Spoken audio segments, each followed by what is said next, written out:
Students, this is the ninth session of questionnaire unit. I welcome you all to this session once again. ವಿದ್ಯಾರ್ಥಿಗಳೇ, ಇದು ಪ್ರಶ್ನಾವಳಿ ಅಧ್ಯಾಯದ 9ನೇ session ಆಗಿರುತ್ತೆ. ನಿಮ್ಮೆಲ್ಲರನ್ನ ಪ್ರೀತಿಪೂರ್ವಕವಾಗಿ ಮತ್ತೊಮ್ಮೆ ಈ ಸೆಷನ್ಗೆ ಸ್ವಾಗತಿಸುತ್ತಿದ್ದೇನೆ. In this session we are going to discuss about the mailed questionnaire. ಈ ಒಂದು ಸೆಷನ್ನಲ್ಲಿ ನಾವು ಅಂಚೆ ಪ್ರಶ್ನಾವಳಿಯ ಕುರಿತು ಚರ್ಚೆಯನ್ನು ಮಾಡಲಿಕ್ಕಿದ್ದೇವೆ. ಈ ಅಂಚೆ ಪ್ರಶ್ನಾವಳಿಯನ್ನು ಚರ್ಚಿಸುವ ಪೂರ್ವದಲ್ಲಿ ಹಿಂದಿನ ತರಗತಿಯಲ್ಲಿ ನಾವು ಏನನ್ನು ಚರ್ಚೆ ಮಾಡಿದ್ದೇವೆ ಎನ್ನುವುದನ್ನು ನೋಡುವುದಾದರೆ, ಸಮಾಜ ವಿಜ್ಞಾನಗಳ ಸಂಶೋಧನೆಯಲ್ಲಿ ಪ್ರಶ್ನಾವಳಿಯ ಇತಿಮಿತಿಗಳು ಅಥವಾ ಅನಾನುಕೂಲತೆಗಳು ಯಾವುವು ಎನ್ನುವುದನ್ನು ಬಹಳ ವಿವರವಾಗಿ ನಾವು ತಿಳ್ಕೊಂಡಿದ್ದೇವೆ. Before we discuss the mailed questionnaire, we can have the recap of the previous session. In the previous session, we have discussed various limitations or disadvantages of questionnaire in social science research. ಈ ಒಂದು ಸೆಷನ್ನ ಉದ್ದೇಶವನ್ನು ನೋಡುವುದಾದರೆ, ವಿದ್ಯಾರ್ಥಿಗಳು ಸಮಾಜ ವಿಜ್ಞಾನಗಳ ಸಂಶೋಧನೆಯಲ್ಲಿ ಅಂಚೆ ಪ್ರಶ್ನಾವಳಿಯ ಮಹತ್ವವನ್ನು ಕುರಿತು ತಿಳ್ಕೊಳ್ಳುವಂಥದ್ದಾಗಿದೆ. The very objective of this session is to make the students to understand the mailed questionnaire in social science research. Let us understand the mailed questionnaire. ಈಗ ನಾವು ಅಂಚೆ ಪ್ರಶ್ನಾವಳಿ ಎಂದರೇನು ಎನ್ನುವುದನ್ನು ತಿಳ್ಕೊಳ್ಳೋಣ. As the name itself suggests, the mailed questionnaire is a set of questions sent through post to the selected informants for being answered and sent back to the investigator. ಈ ಹೆಸರೇ ಸೂಚಿಸುವಂತೆ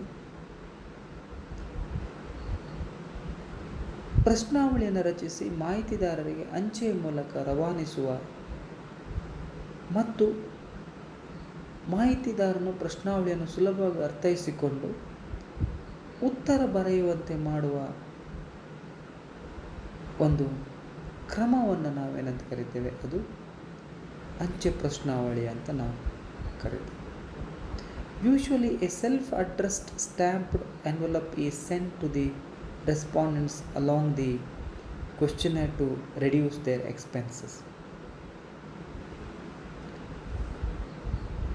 ಈ ಪ್ರಶ್ನಾವಳಿಯನ್ನು ಕಳಿಸುವ ಸಂದರ್ಭದಲ್ಲಿ ಪ್ರಶ್ನಾವಳಿಯ ಜೊತೆಗೆ ಈ ಸಂಶೋಧಕನ ವಿಳಾಸವನ್ನು ಹೊಂದಿರುವಂತಹ ಲಕೋಟೆಗೆ ಅಂಚೆ ಚೀಟಿಯನ್ನು ಲಗತ್ತಿಸಿ ಮಾಹಿತಿದಾರನಿಗೆ ಅದನ್ನು ತನ್ನ ವೆಚ್ಚವನ್ನು ಕಡಿಮೆಗೊಳಿಸೋಕ್ಕೆ ಕಳಿಸಿಕೊಡಲಾಗುತ್ತೆ. Generally, the mailed questionnaire technique is used when the respondents are scattered over a wide geographical area. Usually this questionnaire is used only when the respondents are scattered over a larger geographical area. ಈ ಅಂಚೆ ಪ್ರಶ್ನಾವಳಿಯನ್ನು ಮಾಹಿತಿದಾರರು ಬಹಳ ವಿಸ್ತಾರವಾದಂಥ ಭೌಗೋಳಿಕ ವ್ಯಾಪ್ತಿಯಲ್ಲಿ ಹಂಚಲ್ಪಟ್ಟ ಸಂದರ್ಭದಲ್ಲಿ ಬಹಳ ಉಪಯೋಗಕಾರಿಯಾದಂಥ ಒಂದು ಸಂಶೋಧನಾ ವಿಧಾನವಾಗಿ ನಾವು ಇದನ್ನು ಬಳಸ್ತೇವೆ. One has to take note of the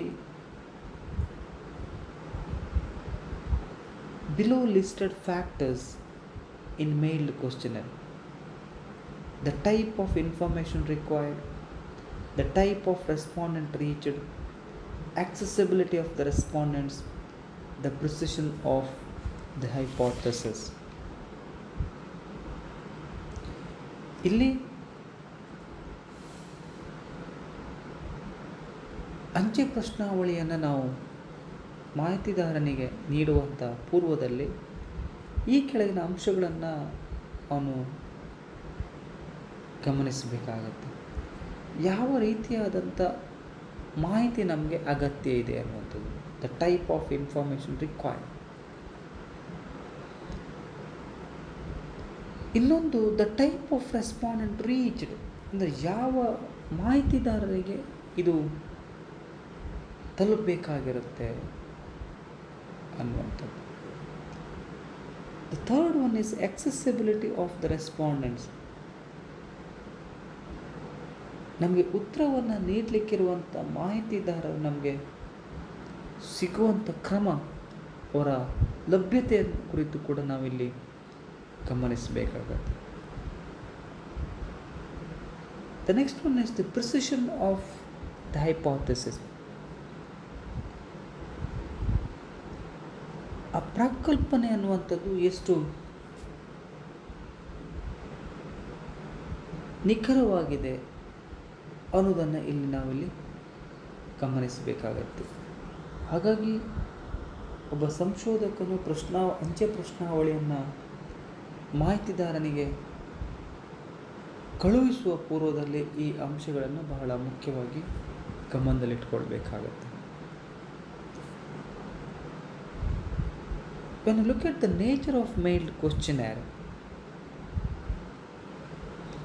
the questionnaire, whether self-administered or mailed, as a tool of data collection must have the following features.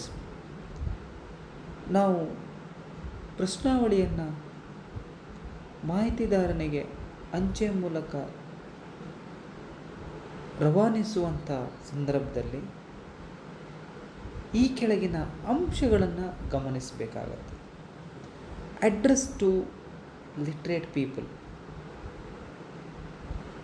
ಇದು ಯಾರಿಗೆ ನಾವು ಕಳಿಸ್ಬೇಕಾಗತ್ತೆ ಅಂತ ಹೇಳಿದರೆ, ಅಕ್ಷರಸ್ಥ ಜನರಿಗೆ ಮಾತ್ರ ಇದನ್ನು, ವಿದ್ಯಾವಂತ ಜನರಿಗೆ ಮಾತ್ರ ಇದನ್ನು ನಾವು ಕಳಿಸ್ಬೇಕಾಗತ್ತೆ. The technique of questionnaire can be used only among the educated persons. It is addressed only to literate people. ನಾವು ಕಳುಹಿಸುವಂಥ ಪ್ರಶ್ನಾವಳಿಯನ್ನು ಓದಿ ಅರ್ಥೈಸಿಕೊಂಡು ಅದಕ್ಕೆ ಉತ್ತರಿಸಬಲ್ಲಂಥ ಅಕ್ಷರಸ್ಥ ಹಾಗೂ ವಿದ್ಯಾವಂತ ಮಾಹಿತಿದಾರರಿಗೆ ಮಾತ್ರ ಇದನ್ನು ನಾವು ಕಳಿಸಬೇಕಾಗತ್ತೆ.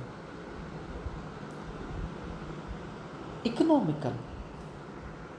The exchange of questions and answer by mail is most economical of all other research methods of data collection.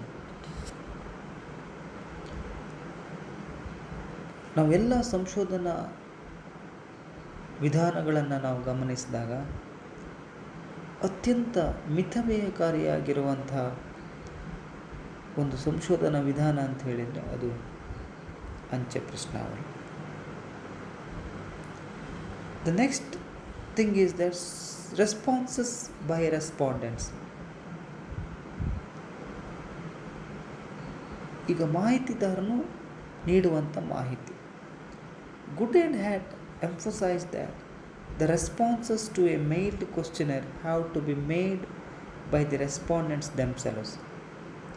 ನಾವು ಎಂತಹ ಮಾಹಿತಿದಾರನಿಂದ ಮಾಹಿತಿಯನ್ನು ಬಯಸಿರ್ತೇವೋ ಅವರೇ ಆ ಪ್ರಶ್ನಾವಳಿಯನ್ನು ಭರ್ತಿ ಮಾಡಬೇಕು ಅನ್ನೋದನ್ನು ಗುಡ್ ಆ್ಯಂಡ್ ಹ್ಯಾಟ್ ಅವರು ಹೇಳ್ತಾರೆ. ಯಾಕಂದರೆ ನಮಗೆ ಬೇಕಾಗಿರುವಂಥ ಮಾಹಿತಿಯನ್ನು ಅವರೇ ನೀಡಬೇಕಾಗತ್ತೆ. ಆವಾಗ ಮಾತ್ರ ನಮಗೆ ಸಂಶೋಧನೆಯ ಒಂದು ಉದ್ದೇಶ ಈಡೇರಿದಾಗೆ ಆಗುತ್ತೆ. The next one is that limited scope but effective. ಅದರ ವ್ಯಾಪ್ತಿ ಬಹಳ ಕಡಿಮೆ ಆದರೂ ಕೂಡ ಬಹಳ ಪರಿಣಾಮಕಾರಿಯಾಗಿರುವಂಥ ವಿಧಾನ. The scope of mailed questionnaire is limited, but within its limited scope it can prove to be the most effective means of getting information. ಅದರ ವ್ಯಾಪ್ತಿ ಬಹಳ ಚಿಕ್ಕದಾಗಿದ್ದರೂ ಕೂಡ ಈ ವ್ಯಾಪ್ತಿಯಲ್ಲಿಯೇ ಅತ್ಯಂತ ಪರಿಣಾಮಕಾರಿಯಾದಂಥ ಒಂದು ಸಂಶೋಧನಾ ವಿಧಾನವಾಗಿ ನಾವು ಇದನ್ನು ನೋಡ್ತೇವೆ. ಮತ್ತು ಈ ಎಲ್ಲ ಅಂಶಗಳನ್ನು ಗಮನಿಸುವಾಗ ಅಂಚೆ ಪ್ರಶ್ನಾವಳಿ ಸಾಮಾಜಿಕ ಸಂಶೋಧನಾ ಕ್ಷೇತ್ರದಲ್ಲಿ ಬಹಳ ಪ್ರಮುಖವಾಗಿ ಬಳಸುವಂಥ ಒಂದು ಸಂಶೋಧನಾ ವಿಧಾನವಾಗಿ ನಾವು ನೋಡ್ತೇವೆ. In the present session, we have discussed the meaning and nature of mailed questionnaire in social science research. ಈ ಒಂದು ಸೆಷನ್ನಲ್ಲಿ ಒಟ್ಟಾರೆ ನಾವು ಅಂಚೆ ಪ್ರಶ್ನಾವಳಿ ಎಂದರೇನು ಮತ್ತು ಅದರ ಲಕ್ಷಣಗಳು ಯಾವುವು ಎನ್ನುವುದನ್ನು ತಿಳ್ಕೊಂಡಿದ್ದೇವೆ. I think students have understood the meaning and nature of mailed questionnaire. The remaining part of the mailed questionnaire can be discussed in the next session. We stop here and thank you very much.